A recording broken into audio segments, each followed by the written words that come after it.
if you feel that magnetic pull towards thoughts and feelings, and don't fight with it.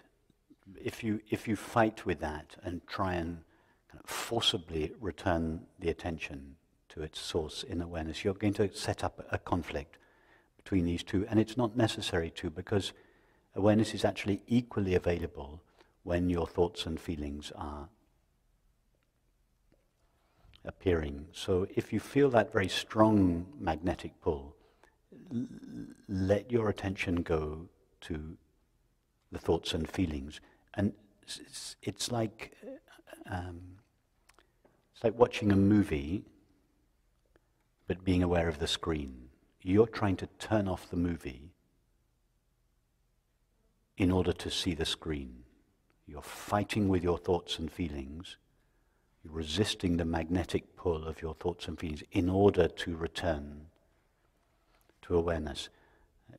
But you don't have to turn off the movie. So just, if you feel that the strength of this pull, let your attention go to thought. Don't resist them. Let your attention go to thoughts and feelings. But just be sensitive to the awareness that is not just in the background of thoughts and feelings, but actually pervades all thoughts and feelings. So you don't have to escape or even control your experience. If you feel this natural invitation to return attention to its source, then return attention to its source behind the mind. But if it's a struggle, if you feel that actually what your attention wants to do is go towards experience, that is, go towards objects, then let it do so. Feel that the very attention with which you are attending to your experience is itself awareness. So then you just let your attention move amongst thoughts and feelings, and feel that awareness itself is pervading your entire experience. You don't need to turn the movie off. You don't need to control the experience, whatever experience it is. Even the deepest depression is only an experience because it is illumined by awareness. And if you look at the awareness with which the depression is known, the awareness is not off in the background somewhere. The entire experience of the depression is pervaded by awareness. You can't separate the depression from awareness, just like you can't peel an image off a screen. All there is to the depression, in fact, is the knowing of it. And that knowing is pure awareness.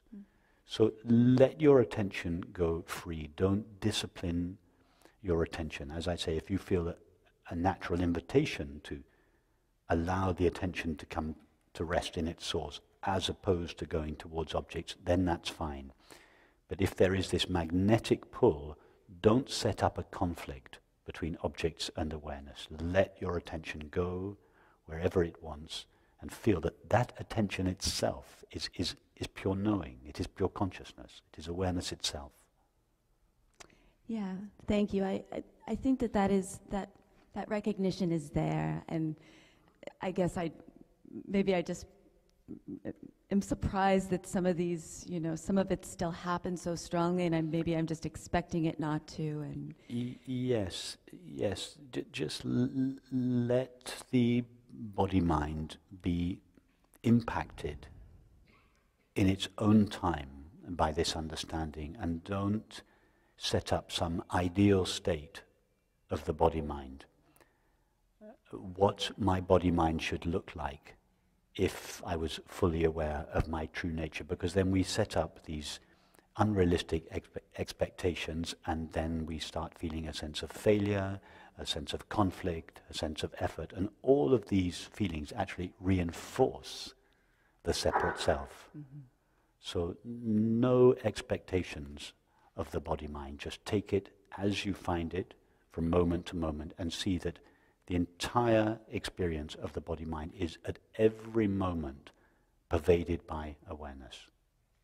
Just be sensitive to that awareness in the midst of experience, not just in the background of experience. Thanks, Rupert.